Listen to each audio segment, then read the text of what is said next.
저 뒤로 홍해 바다가 보이고 있습니다. 이제 이것을 지나면 시나이 반도, 시내 광야에 들어서게 될 것입니다. 물론 어느 지점에서 정확하게 이스라엘 백성들이 건넜는지는 알 수 없지만 이것은 굉장히 중요한 길이기도 하죠. 지금은 수에즈 운하가 있어서 이 아프리카로 돌아가는 그 길을 굉장히 짧게 해줬던 그런 운하가 있는 곳이기도 합니다. 어쨌든 이 맑은 물, 이 깊은 곳을 이스라엘 백성들이 건너갔다고 하는 것, 그것을 생각하면서 또 그 말씀을 묵상하면서 저는 그런 생각을 했습니다. 이 홍해 앞에서 이스라엘 백성들은 가장 가깝게 아주 선명하게 하나님을 경험했을 것이다. 오늘 우리가 읽은 본문 말씀 가운데 저에게 정말 마음속에 확 와닿는 구절이 하나 있었어요. 너희는 서서 하나님께서 하시는 일을 보라. 서서, 굳게 서서. 이게 영어 성경으로는 stand firm이라고 되어 있더라고요. 너희들이 흔들리지 말고 자리에 너희의 다리를 딱 붙이고 너희들이 보라. 우리는 흔히 홍해가 갈라지는 것을 순식간에 갈라진 일이라고 생각할지 모르지만 오늘 말씀을 보면 밤새도록 바람이 불며 홍해가 갈라지기 시작합니다. 사실은 홍해가 쫙 갈라진 그 순간보다 더 믿음이 필요하고 더 하나님을 의지해야 됐던 순간들은 밤새도록 바람이 부는 그 순간을 기다리는 것이었다는 생각이 듭니다. 이 멋진 홍해, 아름다운 홍해, 밤새도록 그 앞에서 그들은 아름다움을 보지 못했을 겁니다. 어쩌면 생명을 건 사투, 어쩌면 믿음의 증명, 믿음의 흔적들이 드러나는 것을 봐야 됐던 어떤 영적 결투의 현장이 아닐까. 이 아름다움 가운데서 여러분들이 함께 그것을 보았으면 좋겠고요. 현재 이곳은 군사지역이기 때문에 쉽게 촬영을 할 수 있는 곳이 아닙니다. 아마 좀 가까이 가서 좀 더 촬영을 했더라면 좋았을 것을 아마 차를 타고 지나가면서 여러분들이 보게 될 그 광경들을 바라보며 내가 이 자리에 서 있었더라면 내가 정말 믿음 위에 굳게 서서 밤새도록 그 바람이 부는 그 장소에서 기다릴 수 있었을까. 이스라엘의 마음으로 여러분들이 홍해 앞에서 믿음을 점검할 수 있습니다. 오늘 여러분들이 들어야 할 소리만 듣는 시간이 되었으면 좋겠습니다. 오늘 두 번째 시간 홍해 앞에서 하나님이 하시는 일을 바라보는 그런 시간이 될 것 같아요. 오늘 홍해 앞에서 우리는 이스라엘 백성들의 모습을 아주 적나라하게 보게 됩니다. 사실 우리의 믿음과 불신앙은 평소에 나타나는 것은 아닙니다. 우리 인생의 홍해 앞에서 우리가 믿음의 사람인지 그렇지 않은지가 드러나기도 합니다. 우리들이 만나는 홍해, 제가 오늘 말씀을 준비하면서 예배 전에 여러분들을 바라보면서 제 마음속에 여기에도 인생의 홍해를 앞둔 사람들이 참 많이 있겠구나. 정말 우리의 힘으로 건널 수 없는 그 버거운 그 홍해를 앞에 두고 기도하고 힘들어하는 사람들이 참 많이 있겠구나. 근데 홍해는 우리들에게 무섭고 두려운 곳으로 끝나는 것이 아니라 우리의 믿음이 어떠한지를 증명하는 곳이기도 합니다. 대부분의 사람들은 인생의 홍해를 놓고 이렇게 묻습니다. 내가 어떻게 이 홍해를 건너갈 수 있을까? 이 어떻게라고 하는 물음들은 우리들에게 그렇게 답을 주지 않습니다. 왜냐하면 그 홍해는 우리의 힘으로 건널 수 있는 것이 아니기 때문에 여러분들이 아무리 방법을 물어도 답을 주지 않을 때가 있습니다.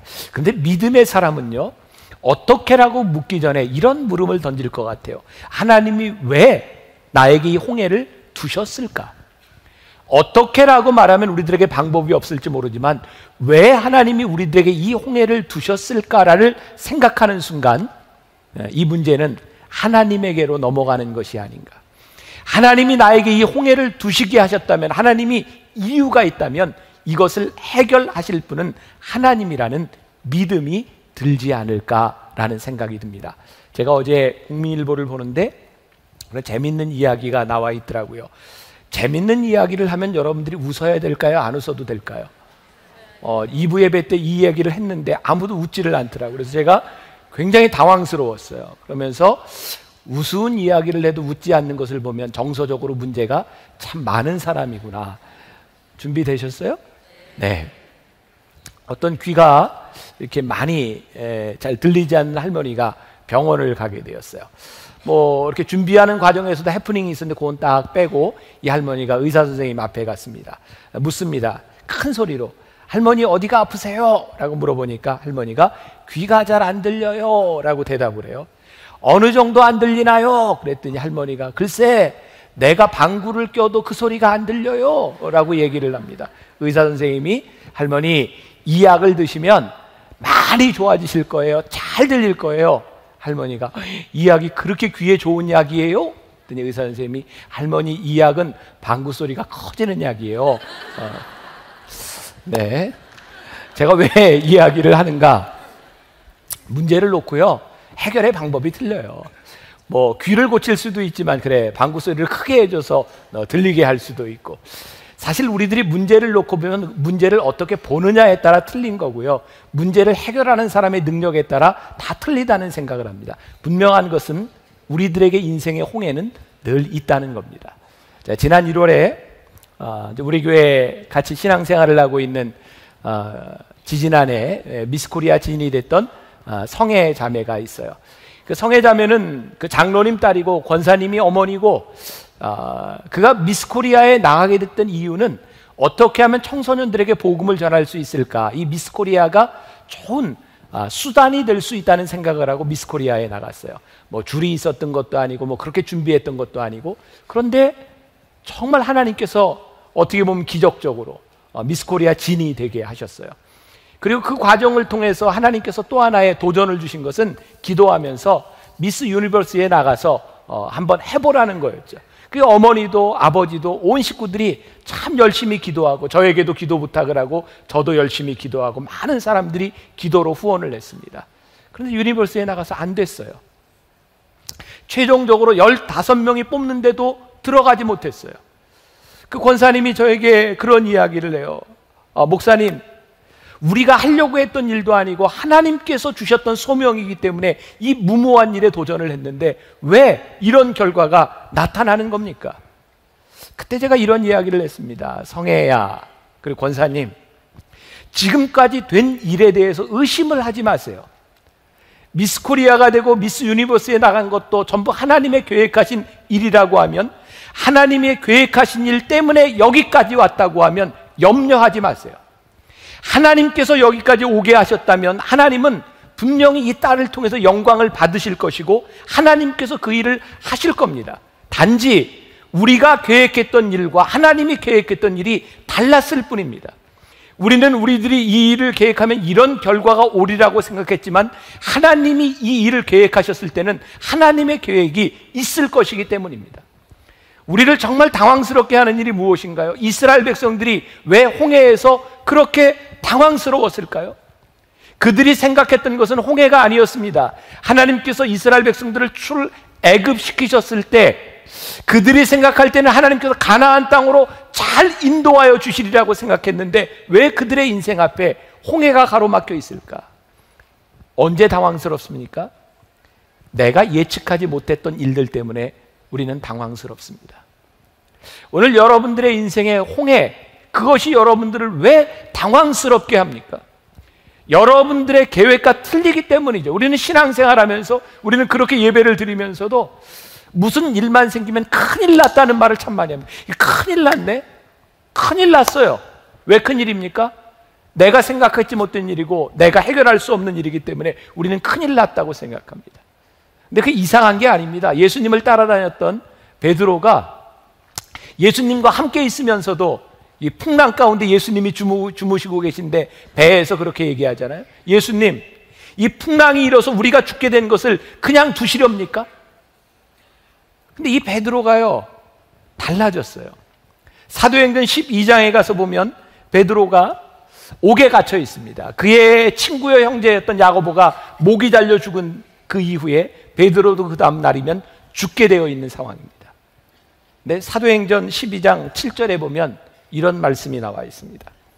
호련히 주의 사자가 나타나며 옥중에 광채가 빛나며 또 베드로의 옆구리를 쳐 깨워 이르되 급히 일어나라 하니 쇠사슬이 그 손에서 벗어지더라.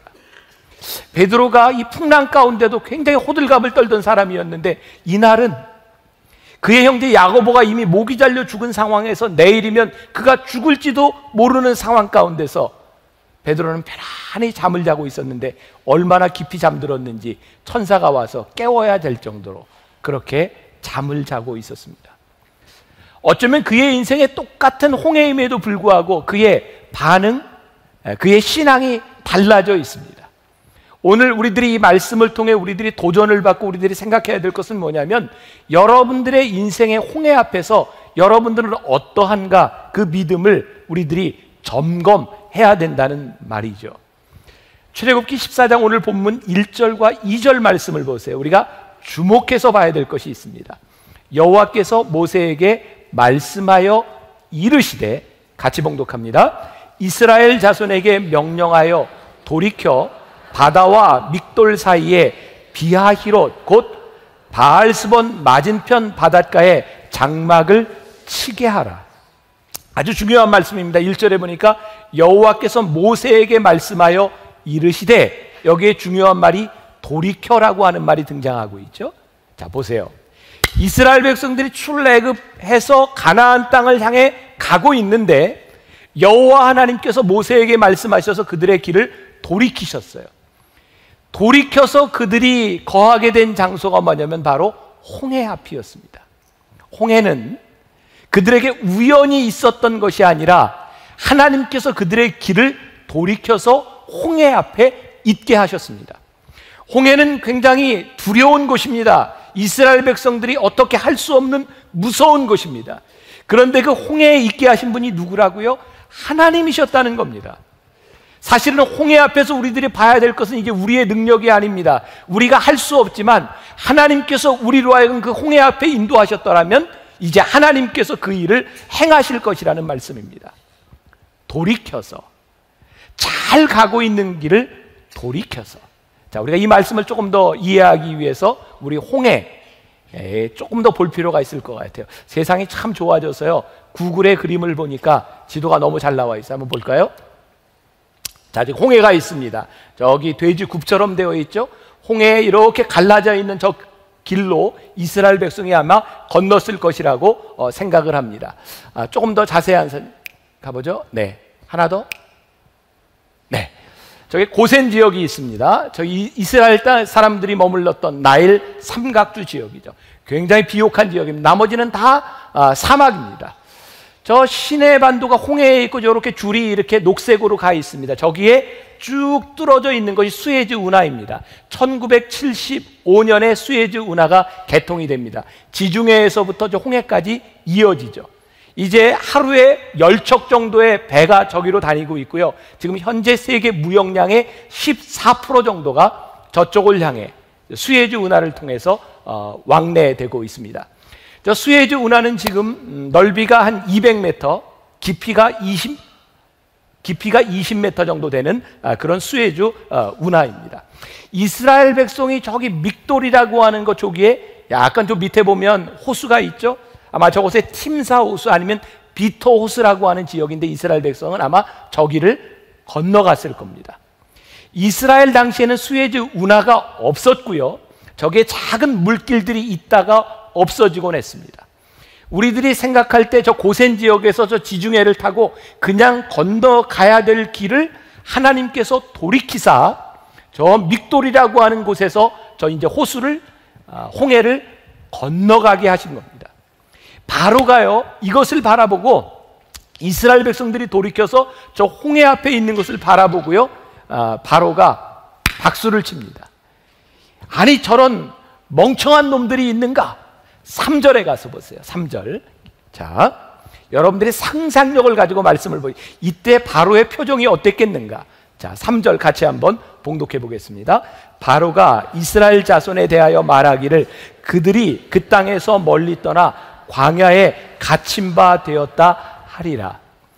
지금 이 바로에게 얼마나 억울한 일이었는지 몰라요. 10가지의 재앙을 통해서 장정만 60만이나 되는 그러니까 한 수백만의 노예들이 다 탈출해 나가는 상황이니까 그 경제에 얼마나 막대한 영향을 미쳤겠습니까?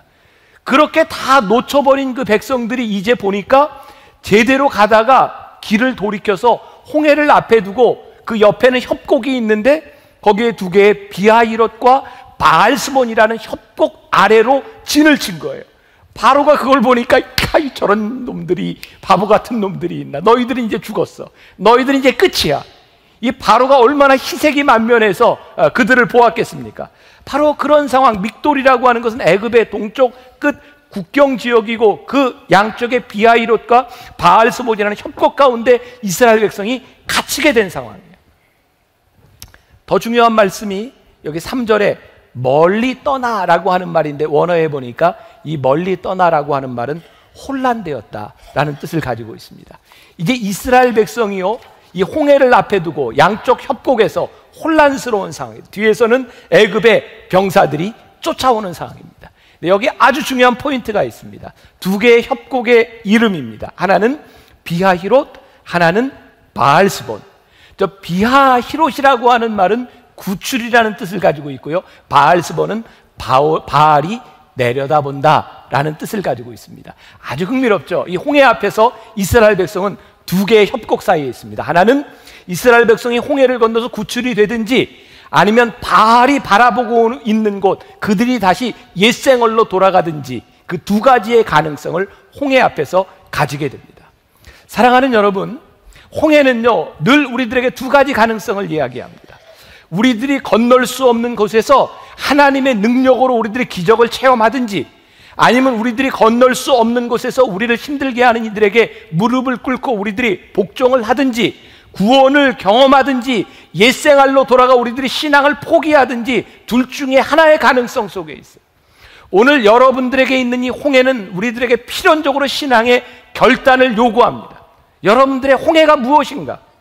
근데 오늘 중요한 말씀이죠. 이 홍해를 앞에 두고 하나님께서 하시는 말씀, 13절과 14절 말씀 같이 봉독해 보겠습니다. 모세가 백성에게 이르되 너희는 두려워하지 말고 가만히 서서 여호와께서 오늘 너희를 위하여 행하시는 구원을 보라. 너희가 오늘 본 애굽 사람을 영원히 다시 보지 아니하리라. 여호와께서 너희를 위하여 싸우시리니 너희는 가만히 있을지니라. 홍해를 앞에 두고 기적을 행하기 전에 하나님께서 모세를 통해 처음으로 하신 말씀이 뭐냐면, 두려워하지 말고 가만히 서서. 자, 이 상황이 두려운 상황인가요? 안 두려운 상황인가요? 두려운 상황입니다. 우리들에게 홍해는요, 여러분들에게 어떤 홍해가 닥치든 그것은 여러분들에게 두려운 일입니다. 홍해는 우리들이 제어할 수 없는 일이기 때문에 두려운 일입니다. 그런데 하나님께서 모세를 통해서 명령하신 것이 뭐냐면, 두려운 상황 가운데서 두려워하지 말라는 거예요. 두려움 가운데서 우리들이 우왕좌왕할 때 하나님의 역사가 일어나지 않습니다. 두려움 가운데서 우리들이 가만히 서서 하나님의 역사를 바라보기 시작할 때 하나님이 일하기 시작합니다.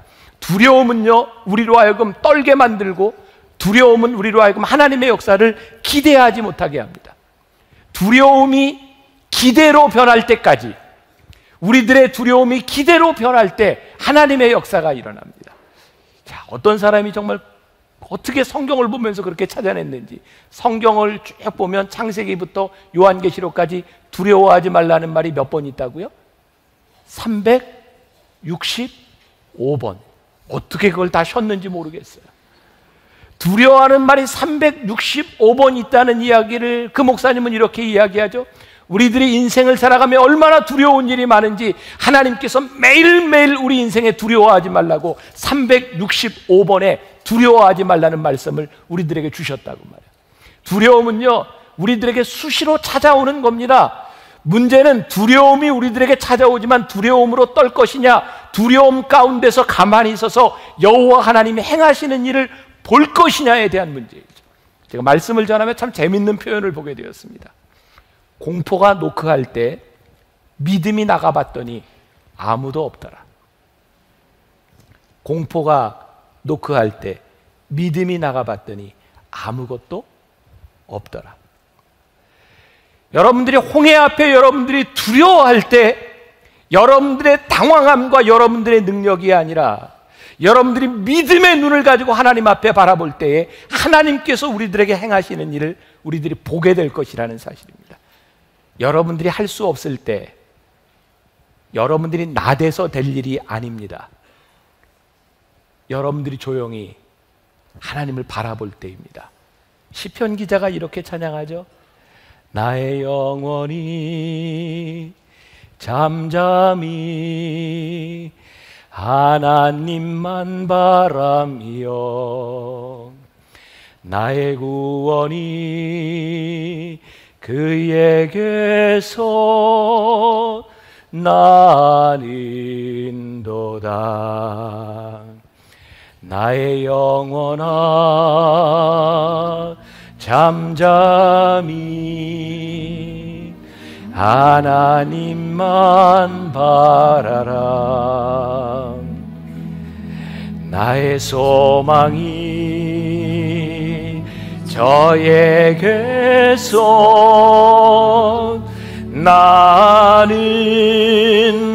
나는도다. 오직 주만이 나의 반석 나의 구원이시니 오직 주만이 나의 산성 내가 요동치 아니하리.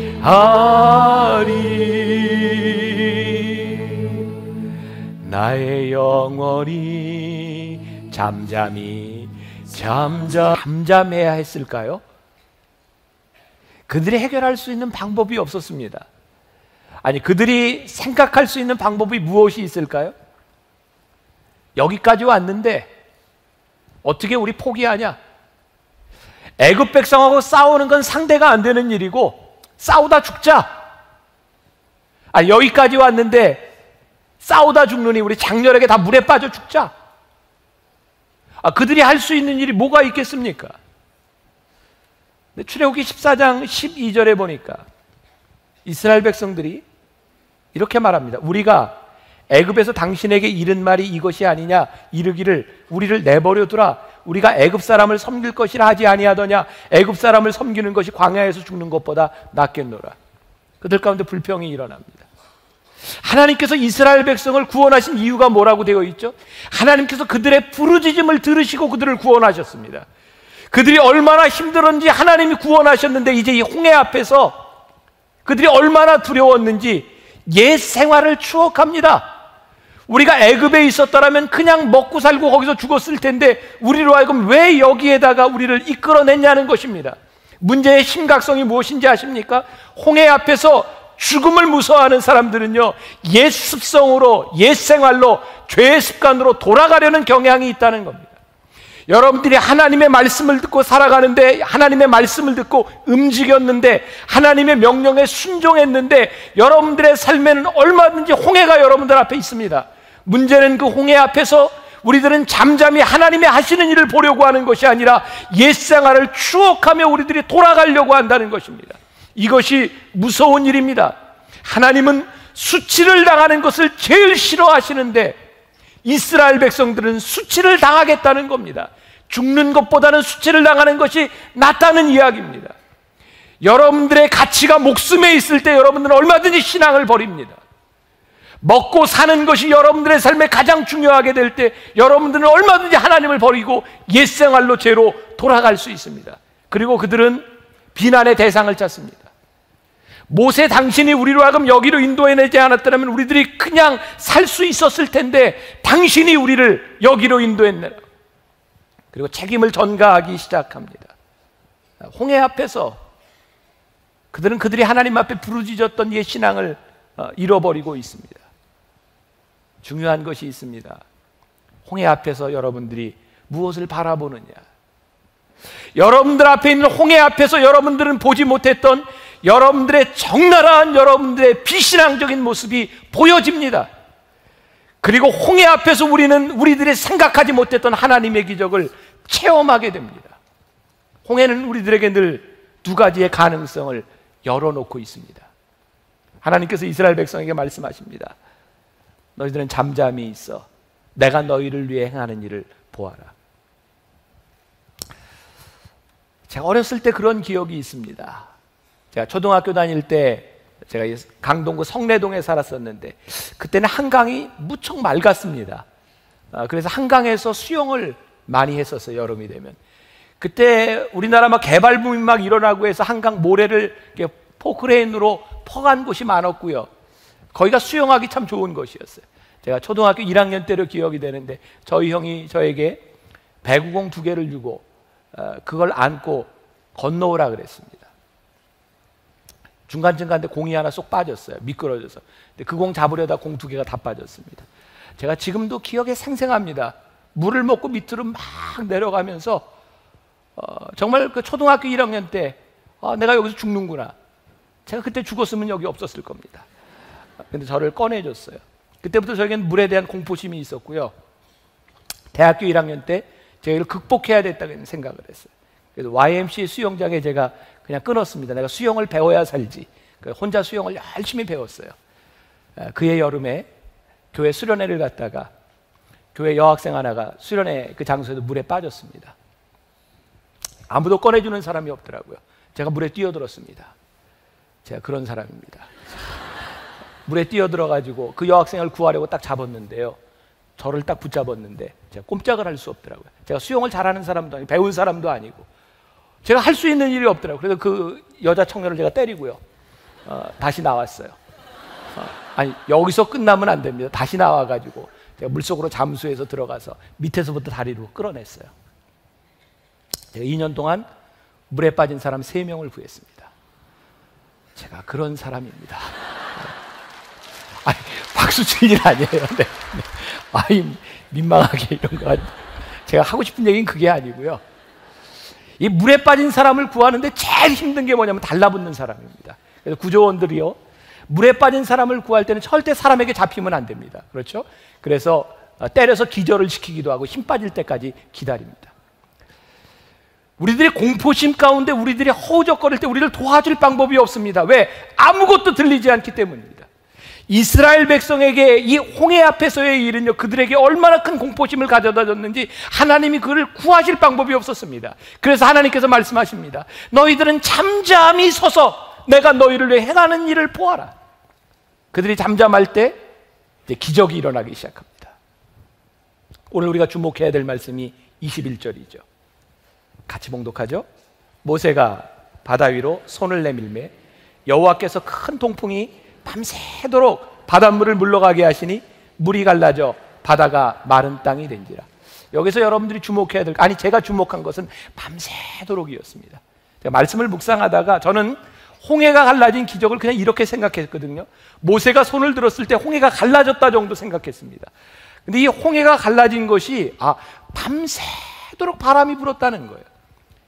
동풍이 불었습니다. 이게 무슨 바람인지 아세요? 지도에서도 나와 있지만 그 에집트가 있고요, 이 시나이 반도가 있고요, 다 사막입니다.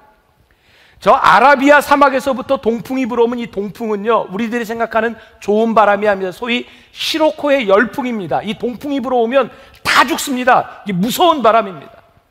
이스라엘 백성이 홍해 앞에서 가만히 서서 여호와 하나님이 행하시는 일을 볼 때 밤새도록 불었던 것이 동풍입니다.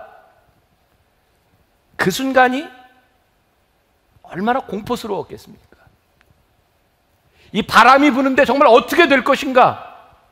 뒤에는 애굽 병사들이 쫓아오고 있는 상황 가운데 밤새도록 바람 부는 그 시간에 이스라엘 백성들이 가슴을 졸이고 있어야 되는 그 순간, 야, 이게 우리가 생각하는 것처럼 순식간에 바람이 불어 쫙 바다가 갈라지고 그들이 바다를 건너고 그냥 수장된 그런 사건이 아니라 밤새도록 그 시간을 견뎌야 했던 것.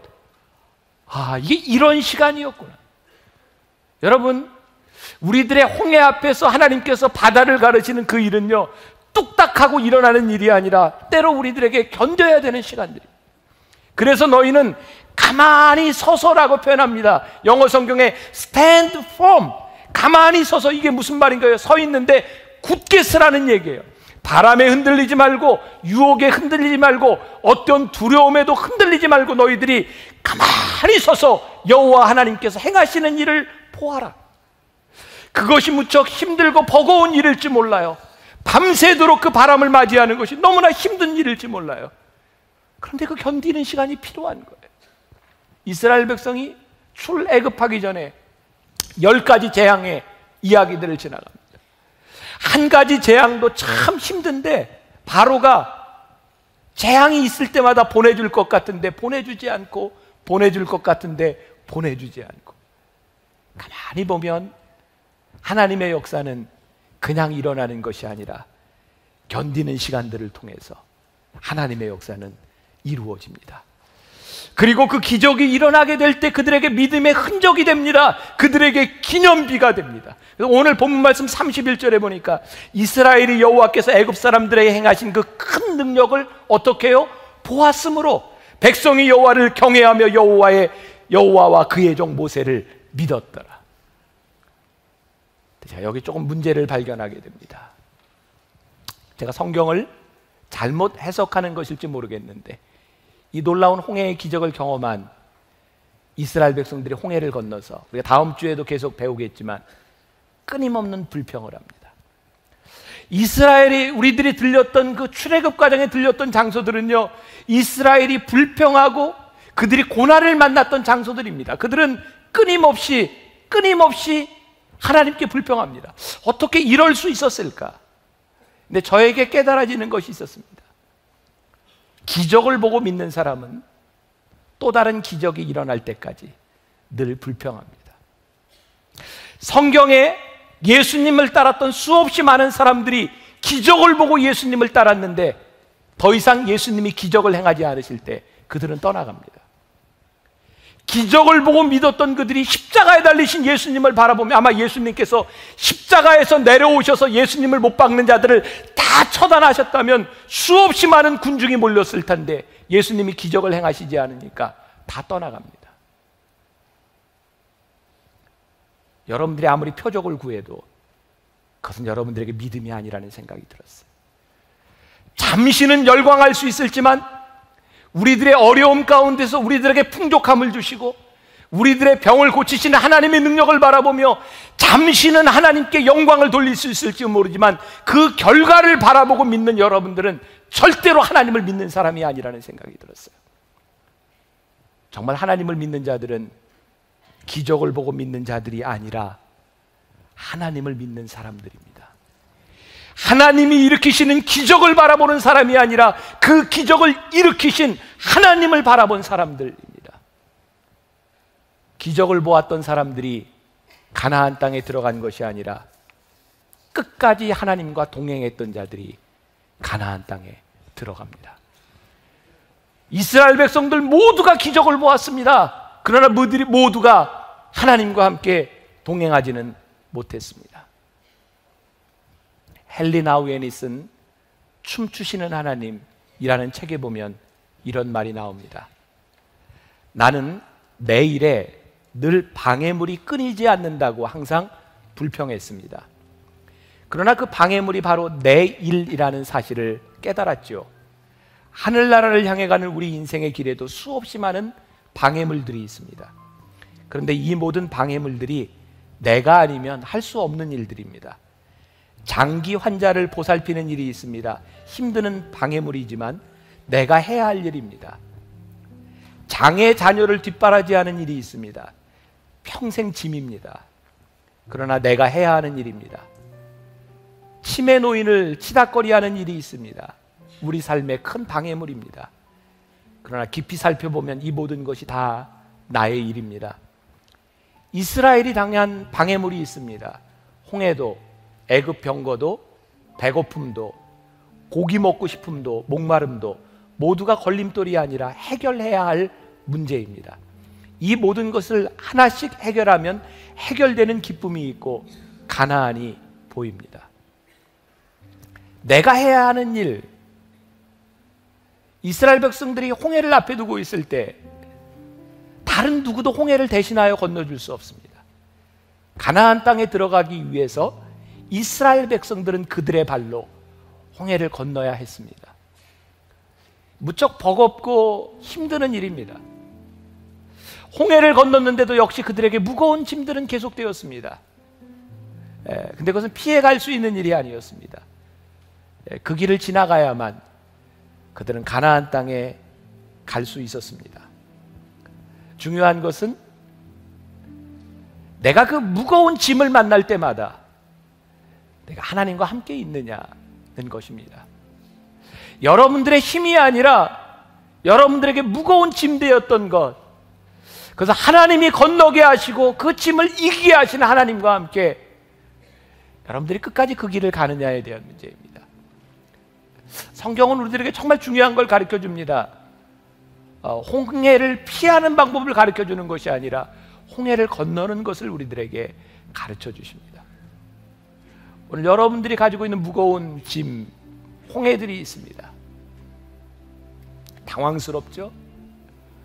내가 이런 걸 꿈꾸지 않았는데, 하나님, 제가 가정을 생각했을 때 이런 가정이 아니었는데 하나님 왜 저에게 이렇게 무거운 짐을 주셨나?